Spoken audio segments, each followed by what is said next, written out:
एक जैन साध्वी जी भगवंत को जब पता चला कि उन्हें कैंसर है तो उन्होंने क्या किया। कुछ समय पहले की बात है, गुजरात के नवसारी शहर में कुछ साध्वी जी भगवंत उपाश्रम में विराजमान थे। एक तपस्विनी साध्वी जी भगवंत की तबीयत थोड़ी डाउन थी तो चेक करने के लिए डॉक्टर को बुलाया गया था। डॉक्टर ने चेक करके वो साध्वी जी भगवंत को सच सच बता दिया कि देखिए साध्वी जी महाराज, आपसे सच छुपाने का कोई अर्थ नहीं बनता, आप बहुत हिम्मत वाले लगते हो, इसलिए बता देता हूँ। हो सकता है आपको बहुत आघात लगे, फिर भी बता देता हूँ, आपको कैंसर की शुरुआत हो चुकी है, आपके पास ज्यादा समय नहीं है, ऐसा मानकर चलना है। ये साध्वी जी भगवंत तपस्विनी थी, इनकी 99 ओली चल रही थी और बिना पारना किए 100वीं ओली शुरू करने की उनकी भावना थी। लेकिन तबीयत बिगड़ने से थोड़े डाउट में थे कि ओली की तपस्या कंटिन्यू करनी या नहीं। ओली यानी कि क्या, जानकारी के लिए बता दे, ओली यानी कि 1 एम्बिल 1 उपवास, फिर 2 एम्बिल 1 उपवास, 3 एम्बिल 1 उपवास, 4 एम्बिल 1 उपवास, इस तरह से आगे बढ़ते बढ़ते 98 एम्बिल 1 उपवास, ये हुई 98 ओली पूरी। 99 एम्बिल उपवास, ये हुई 99 ओली पूरी। और फिर 100 एम्बिल 1 उपवास करने पर 100 ओली पूर्ण होती है। स्टार्टिंग में 5 ओली तक, 5 ओली तक नॉन स्टॉप तपस्या करनी होती है, यानी कि 1 एम्बिल 1 उपवास, फिर 2 एम्बिल 1 उपवास, 3 एम्बिल 1 उपवास, 4 एम्बिल 1 उपवास और 5 एम्बिल 1 उपवास।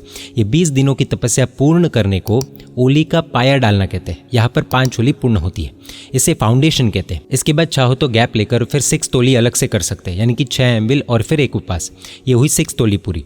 फिर पारना करके गैप देकर 7 एम्बिल 1 उपवास किया जाए तो ये हुई 7 ओली पूरी। इस तरह से तपस्वी आगे बढ़ते हैं और अपनी ओलियां पूरी करते हैं। इस तरह से नॉन स्टॉप अगर करने जाए तो 100 ओली पूरी करने में लगभग 14.5 वर्ष लग जाते हैं। एम्बिल क्या होता है ये जानने के लिए पूरा एक वीडियो अलग से हमने बनाया था, वो आप देख सकते हैं। तो ये साध्वी जी भगवंत की 99वीं ओली चल रही थी और बिना गैप लिए, यानी कि बिना पारणा किए 100वीं ओली शुरू करने की उनकी भावना थी। कैंसर का पता चला तो थोड़े कंफ्यूजन में थे कि क्या करना। ये साध्वी जी भगवंत एक श्राविका को साथ लेकर एक डॉक्टर के पास गए। कैंसर के कोई भी लक्षण अभी तक बाहर नहीं दिख रहे थे। कैंसर की बात जानकर बिल्कुल भी घबराए नहीं, लेकिन गंभीर बन गए। उन्होंने सोचा कि मृत्यु तो निश्चित है, लेकिन 100 ओली तो करनी ही है, चाहे कुछ भी हो जाए। उस श्राविका बहन को समझा दिया कि आपको किसी को भी कुछ भी कहना नहीं है। कोई पूछे तो सिर्फ इतना कहना है कि सामान्य तकलीफ है, दवा से ठीक हो जाएगा। समय बीता, 99 ओली पूर्ण हुई। संग में विराजित आचार्य भगवंत के मुख से 100वीं ओली के फर्स्ट एम्बिल का पचखंड लिया। कैंसर की बात किसी को भी पता नहीं थी। 100वीं ओली शुरू हुई और विहार भी शुरू हुआ। अहमदाबाद पहुंचे, फिर वहां से शंखेश्वर पहुंचे। उन्होंने अपना अंतिम समय जानकर अपनी अंतिम आराधना शुरू कर ली थी। रोज 4 से 5 घंटे शंखेश्वर पार्श्वनाथ भगवान के जाप में लग गए। आयम्बिल में भी सिर्फ 2 से 3 द्रव्य ही वापरते थे, यानी कि 2-3 आइटम ही खाते थे और वापर कर उधर ही बैठे रहते थे। थोड़ी देर में उनको उल्टी हो जाती थी। ये रोज का क्रम हो चुका था। इस तरह से 100वीं ओली के 70 आयम्बिल पूर्ण हो चुके थे। ये साध्वी जी भगवंत की जन्मभूमि थी चानस्मा।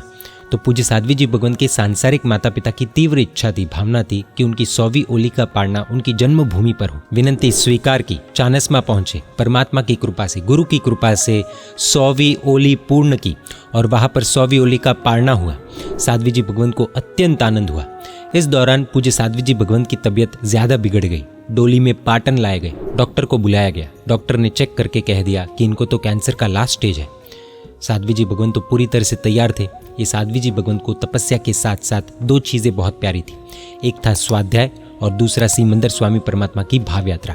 चाहे कुछ भी हो जाए, रात को सिमंदर स्वामी परमात्मा की भाव यात्रा किए बिना संतारा नहीं करते थे, यानी कि भाव यात्रा किए बिना सोते नहीं थे। 100वीं ओली के पूर्ण होने के 13 दिनों के बाद शाम को लगभग 5:45 PM के आसपास श्री संघ मौजूद था। ये साध्वी जी भगवंत ने श्री संघ को सिमंदर स्वामी परमात्मा की भाव यात्रा करवाई और नवकार महामंत्र का स्मरण करते हुए एकदम समाधि पूर्वक चीर विदाई ली। पूज्य साध्वी जी भगवंत का उस समय कालधर्म हुआ, देवलोक गमन हुआ, समाधि मरण हुआ। इनके देवलोक गमन के बाद नवसारी के वह श्राविका बहन ने पूरी घटना सभी को बताई कि पूज्य तपस्विनी साध्वी जी भगवंत को नवसारी में ही कैंसर के बारे में पता चल गया था, लेकिन उन्होंने मुझे एकदम सख्त शब्दों में कह दिया था कि किसी को भी कुछ भी कहना नहीं है। इसलिए उनकी आज्ञा का पालन करते हुए मैं मौन रही। मौत के बीच भी साध्वी जी भगवंत की जागरूकता कैसी, आराधना की भावनाएं कैसी, मरने के वक्त भी स्वस्थता कैसी, अंदर से कैंसर के कीड़े खा रहे हैं पर आत्मा की जागरूकता कैसी। ये साध्वी जी भगवंत ने सिर्फ जीना नहीं लेकिन मरना भी सीखा और सिखाया भी। आज भी जिन शासन ऐसी उत्तम आत्माओं से, महात्माओं से भरपूर है जो मौत को भी महोत्सव बनाते हैं। आज हम जब न्यूज़ में ईरान, इजराइल, रशिया, यूक्रेन जैसे युद्धों में लोगों को भयानक रूप से मरते हुए देख रहे हैं, फ्लाइट क्रैश अथवा फ्लड्स में हमारे दिल को दहला दे वैसी पीड़ाएं, घटनाएं बाहर आ रही है, तब ऐसी प्रिपरेशन के साथ मौत को गले लगाने वाले कितने हैं। जिन शासन आज भी जयवंत है।